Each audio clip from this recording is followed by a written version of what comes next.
Hello everybody and welcome back to Odin's Movie Blog. I am the critic who is a cynic. Hope you're doing well. And today we're talking about a Bounding Into Comics article here dealing with Once Upon a Time in Hollywood director Quentin Tarantino. Now, for those that don't know, I am a huge Quentin Tarantino fan. I like most of his films. There's maybe one or two that I either haven't seen yet or that just really aren't my favorites that I would feel like watching over and over again. But for the most part, Pulp Fiction, Reservoir Dogs. I don't know why I just had struggle saying dogs.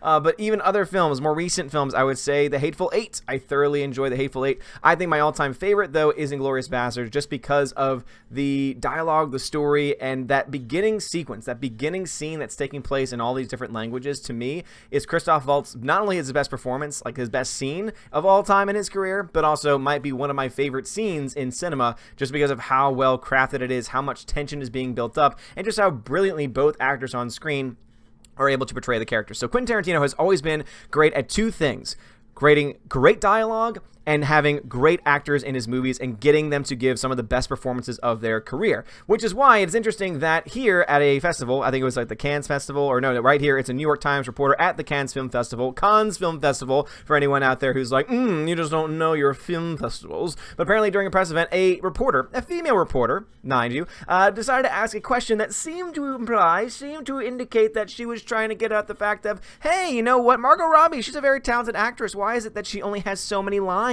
I counted all of her lines in the movie, and can compare it to the male characters, it's very small.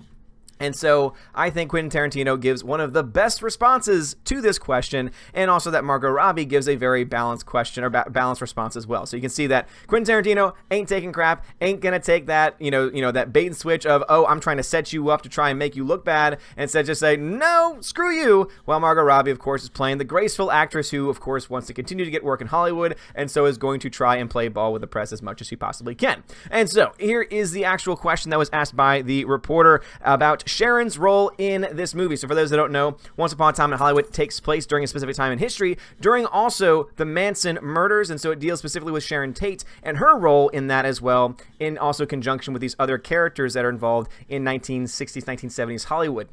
And so because of this, the actress is asked this question by, or rather the director, Quentin Tarantino, is asked by the reporter about this particular thing. So he says, Quentin, you have put Margot Robbie, a very talented actor in your film. I love how it's like they have to confirm actress, actor. I mean, I'm pretty sure actor just works by itself, actress just works by itself. I don't know why you have to put both.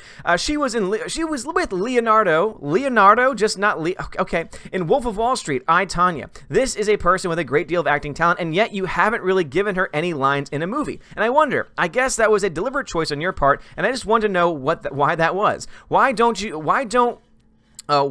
we don't hear her actually speaking very much. And Margot, I wanted to also comment about being in the film and this part. You see, this to me is why reporters are oftentimes not trusted. This is why news media outlets are not trusted, because remember, this is someone from the New York Times. Just want to make sure I can clarify that. This is a New York Times reporter. So you want to know why people have issues with things like the New York Times or CNN or all these other news organizations? And it's not just them. You could add the Fox News, the Drudge Reports, is because there is always a motive. There is always they're trying to push a certain narrative no matter who they are, and we're sick of it. We just want to enjoy films. Instead, why don't you say, hey, how did you come across this movie? Or hey, when you were writing this role, when you're writing the part of Sharon, what exactly was the inspiration for your writing? Why was her character written in this way? That's something that the director can say, here's what my mindset is. Or the writer can say, here's what my mindset was when writing this specific character. Not, well, she's very talented, and she's been in Wolf of Wall Street. I, Tanya, she's got a great deal of talent. She's one of the best persons out there, and yet you didn't give her any lines. Or rather, how about this? The character in the story was not needed to have certain numbers of lines, because guess what? Most people, when writing a story, I would imagine, don't say, all right, my male characters have 20 lines and my female characters have 5. Yeah, I like having that kind of discrepancy there. I need to give females less lines. Or when they're writing a script, they're saying, you know what? By the end of this movie, by the end of this story, you know what I want? I want the women to have less lines. But yet this is how this mainstream narrative goes. This is how the mainstream Hollywood narrative, the mainstream media narrative goes, is that it's always got to be about, oh my gosh, the women are being misrepresented or being mistreated because they're not getting the same amount of lines in movies. Rather, it's the people telling the stories a certain way, and you're out there trying to count points. That's not what it's supposed to be. It's supposed to be, is it a good movie? Is it a good story? Are the actors good? period. If there's a story that you want to tell that you don't feel is being told, or if there's certain people on screen that you want to see up there, if you want to see certain characters with certain backgrounds up screen, guess what? You can go ahead and do that. Jordan Peele is a great example of that. Notice how he said those words. He said, I could never see myself casting a white man as the lead in my movie. And yet no one on the left was like, oh, no, you can't say that. Again, no one on his side of the aisle, no one in the SJW media or in Hollywood was saying, oh, no, he can't say that. So it's either you have to treat everyone the same, or you have to admit to yourself that this entire thing is ridiculous.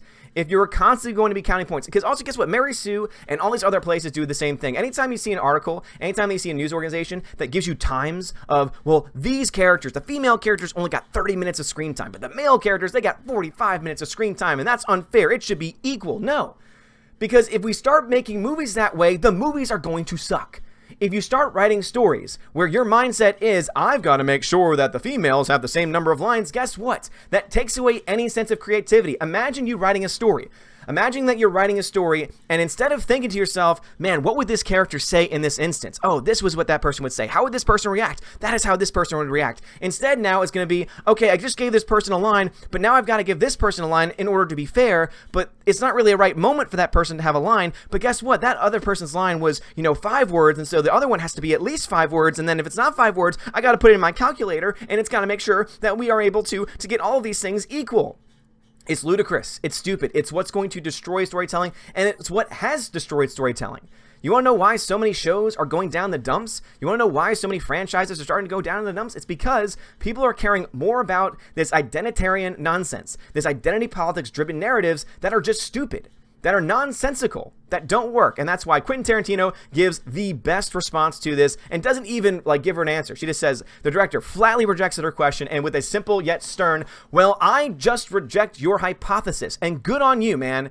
Good on you for not saying, oh, well, you know what, I think I gave her a pretty good amount of time, and you're right, maybe I should give her more, maybe I should go back in time. This reporter would love to have heard, maybe I should go back into the editing room and give her more lines, and that way she gets more attention. No, because he realizes, no, this is the story that I wanted to tell.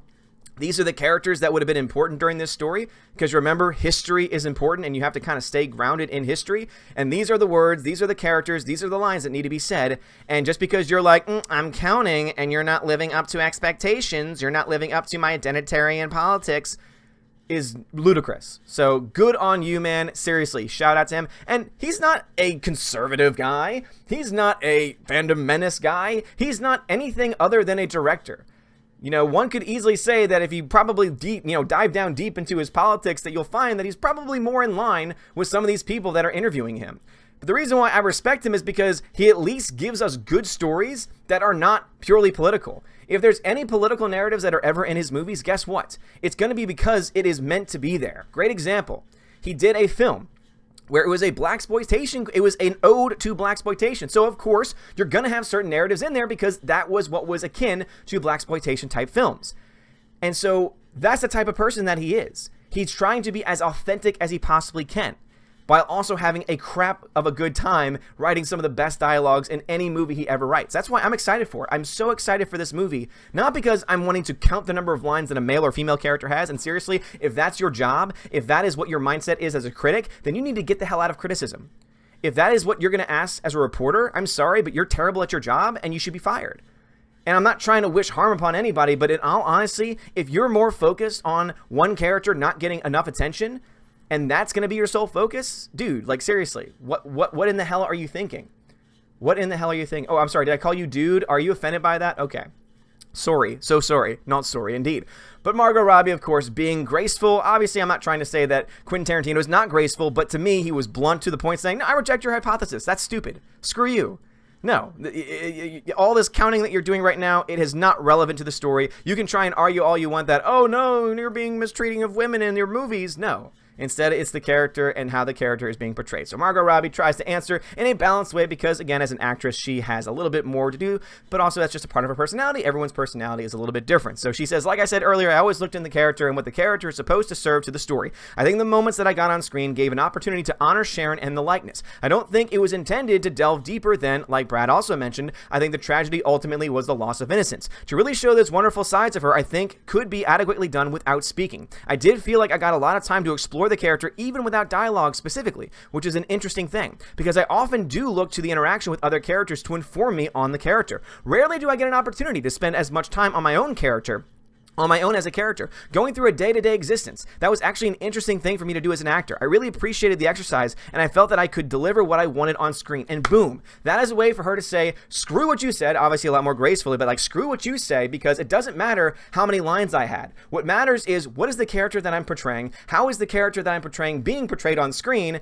And is it being done in a way where I am going to be able to give myself completely as an actor and fully be able to embrace the character and understand the character? And she's showing very clearly that she was able to experience and understand and delve into this character in a way that she otherwise would not have. That, let's say you had given her, let's say that this New York Times reporter and all the elites, SJW people in Hollywood and in the media were right and said, oh, let's make it a 50-50 split with lines.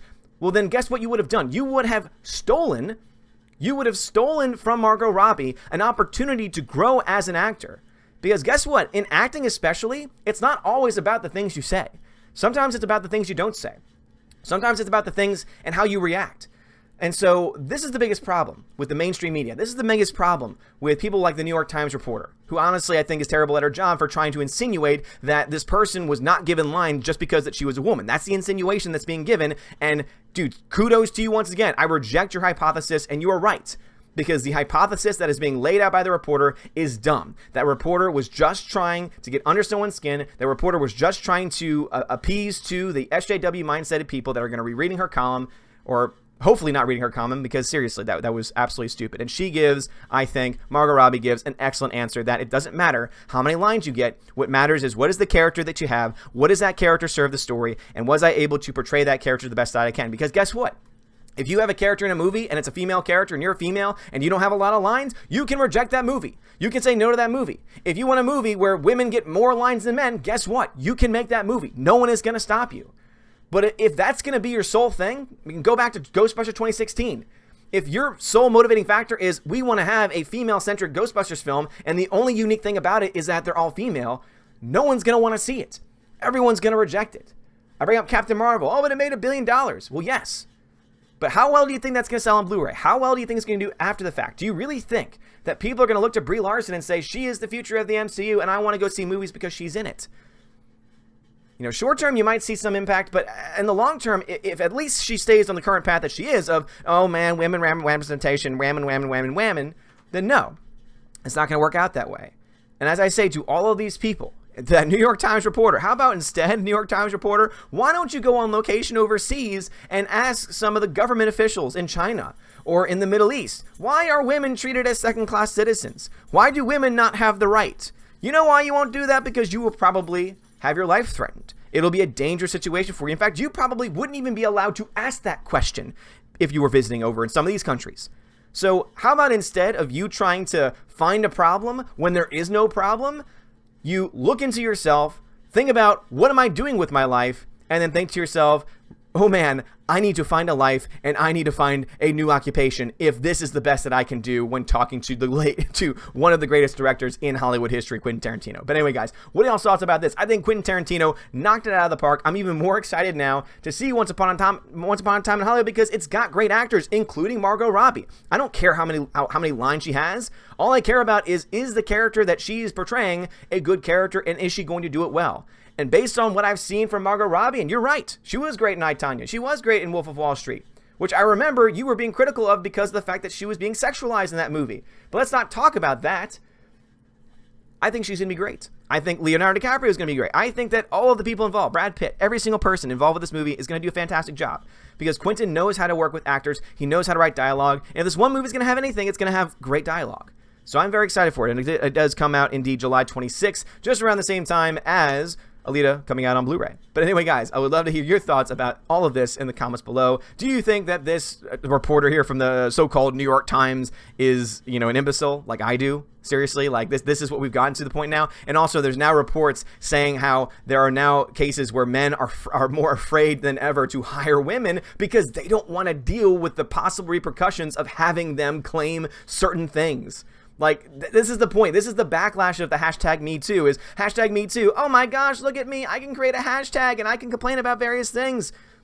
And yet, what that's now going to result in is it's going to result in people, men, saying, okay, well, rather than put myself at risk of being given a false allegation or in doing something that is not inappropriate, but then being called inappropriate, well, then I might as well just not deal with the hassle in the first place. Congratulations. You've won in a lot of ways, but now also you've set yourselves back. Instead, how about we step back and say, hey, what can I do? If you want to make a story where it's all female, go right ahead. But you better make it a good story, because if the only thing that you have is, oh, but it's all female and you should see it because it's all female, and if you don't see it, you're a sexist. No. If I don't see an all-female Avengers film because it's a crappy film and it's got no other reason to exist other than it just being, look, we got all the women power now, guess what? That's on you, not on me or anyone else, male or female. So anyway, guys, let me know your thoughts about all of this in the comments below. Also, if you like the video, smash the like button, give me a subscribe. It helps me out a lot. You're all amazing and beautiful people. Have a wonderful evening, and as always, God bless.